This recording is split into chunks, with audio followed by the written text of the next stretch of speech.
Madame, mademoiselle, monsieur, bonjour et bienvenue dans cette web-série où nous poursuivons notre découverte de nombreux enjeux éthiques auxquels nous sommes confrontés aujourd'hui. Professeur Magnien, bonjour. Bonjour. Vous êtes recteur à l'Université catholique de Lyon, vous êtes docteur en physique, docteur en théologie.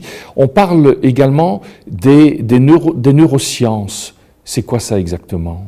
Toutes les sciences du cerveau. Le cerveau qui, vu par le biologiste, est un magnifique produit de l'évolution. Le cerveau humain en particulier, magnifique produit de l'évolution, que l'on continue d'essayer de comprendre dans sa grande complexité, avec ces millions et milliards de neurones interconnectés par des synapses, un élément extrêmement complexe qui évidemment joue un rôle très important, en n'oubliant pas qu'un cerveau c'est toujours dans un corps humain, et que c'est pas un cerveau comme un en soi, bien entendu.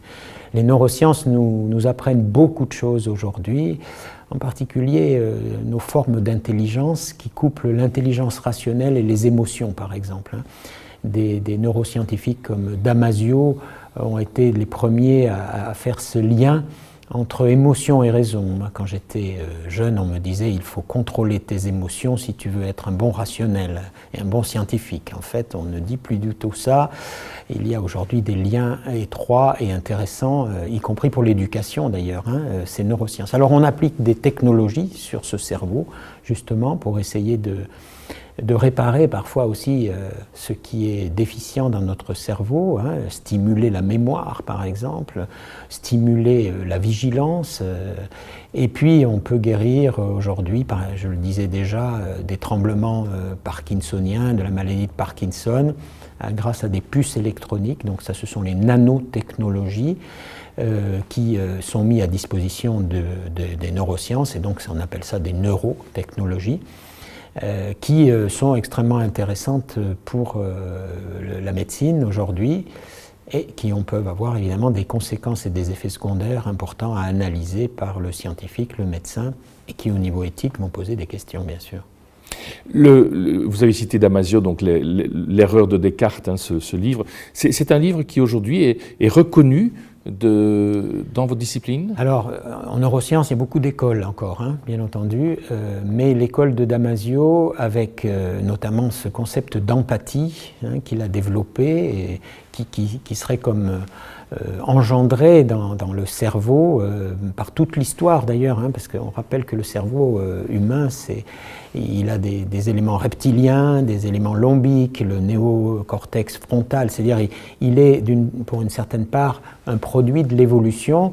Il contient en particulier nos instincts, nos réactions primaires de défense, de lutte contre les dangers de la vie de nos ancêtres, et puis les nôtres aussi d'ailleurs.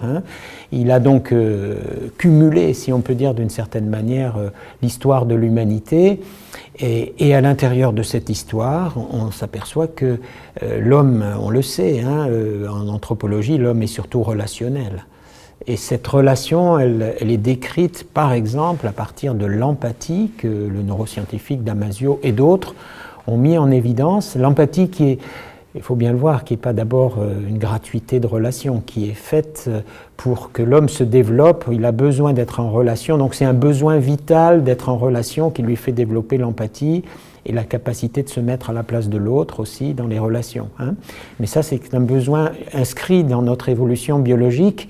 Il y a un passage entre l'empathie biologique, si je puis dire, et puis l'empathie de la gratuité de la relation, qui là est liée à l'éducation, à la spiritualité, à la culture.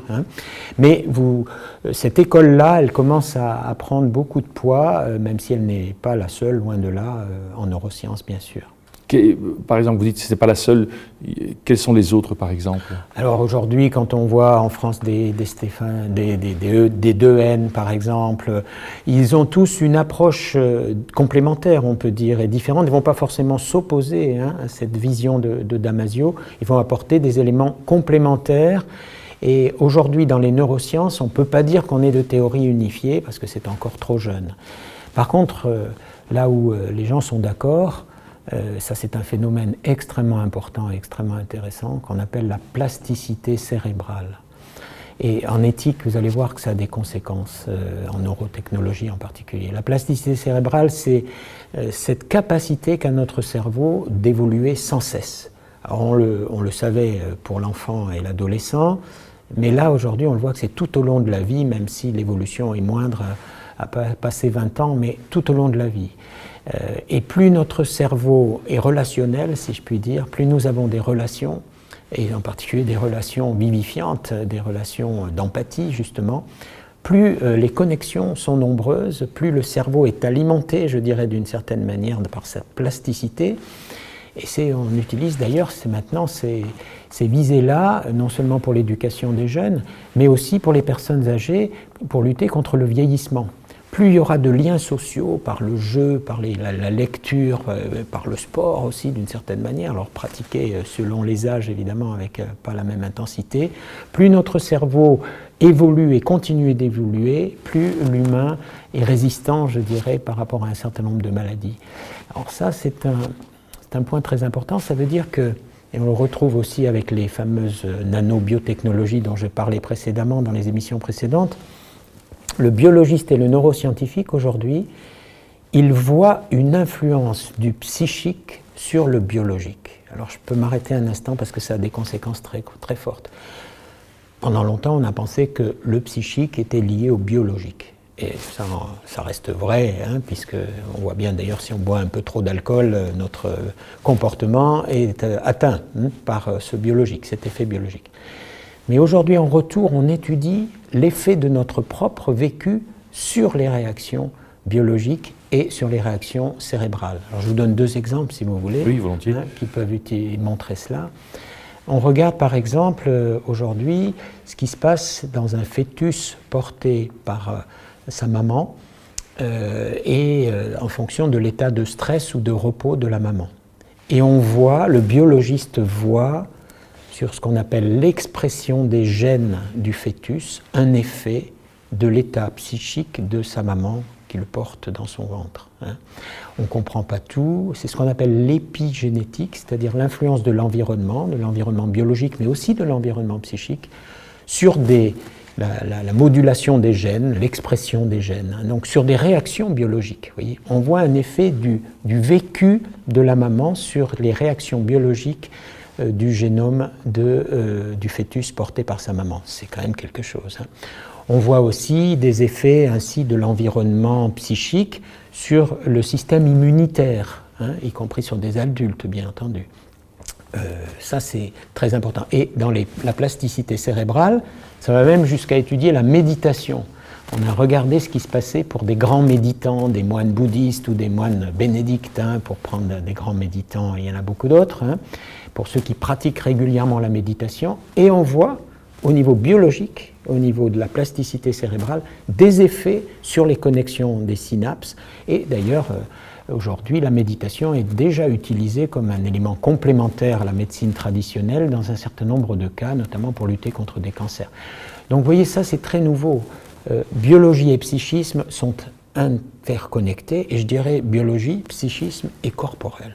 Et spirituel, excusez-moi. Biologie, psychisme et méditation, qui est la dimension spirituelle. Autrement dit, on retrouve une espèce de signe, c'est pas une démonstration, mais un signe, à partir de la vision de la biologie, on retrouve un signe que la vision de l'humain, corps, âme, esprit, comme on dit souvent, corps, psyché, psychosocial et esprit, elle est comme signifiée par ce que la biologie donne aujourd'hui. Alors, en éthique, c'est très important. Parce que si nos neurotechnologies, si nos technologies appliquées au vivant s'intéressent uniquement aux fonctionnalités biologiques, sans prendre en compte les effets psychiques et les effets spirituels enchevêtrés, si je puis dire, eh bien on se trompe de cible et on se trompe de vivant. Autrement dit, prendre soin du vivant, c'est bien sûr améliorer ses fonctionnalités biologiques, mais c'est prendre soin de cet enchevêtrement, de cette harmonie corps, âme, esprit. Et ça, c'est un vrai défi et une vraie toile de fond anthropologique pour l'utilisation des technosciences, en particulier en neurotechnologie. Et ces découvertes-là, quelque part, rendent l'éthicien que vous êtes heureux de voir toutes ces connexions qui se font? C'est pas la moindre des choses de voir que c'est de la démarche scientifique elle-même, en l'occurrence ici de la biologie et des neurosciences, qu'un élément d'anthropologie philosophique, je dirais, est comme signifié, est comme appelé Je crois que lorsqu'on est vraiment en démarche de recherche de vérité profonde dans les démarches scientifiques, eh bien elles peuvent, je dirais, apporter une ouverture que parfois les technophiles ne voient pas tout de suite ou que les technophobes refusent, je crois, à la recherche de vérité dans les domaines différents, sans les mélanger, sans les confondre, mais en les partageant. Et bien sûr, la vision anthropologique corps, âme, esprit qui nous est très chère, par exemple, moi qui suis lyonnais avec Saint-Irénée et bien d'autres qui sont dans cette tradition corps, âme, esprit enchevêtrée, c'est un signe extraordinaire de rapprochement, pas de preuve, mais de rapprochement, que si nous voulons prendre soin de l'humain, il faut prendre soin dans toutes ces dimensions qui interfèrent, bien sûr. Professeur Magnan, merci beaucoup. Nous arrivons au terme de ce magazine. Je vous dis à très bientôt.